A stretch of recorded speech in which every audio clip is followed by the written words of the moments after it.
Ezekiel 33:3.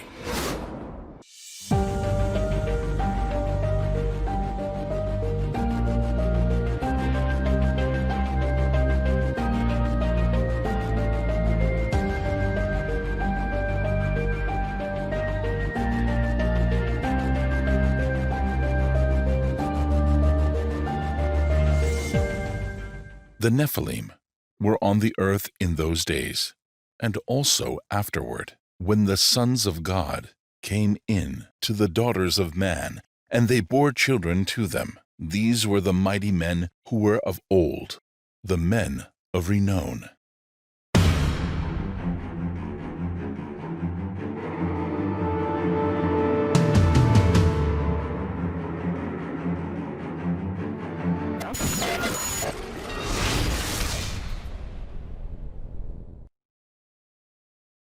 That at the name of Jesus, every knee shall bow.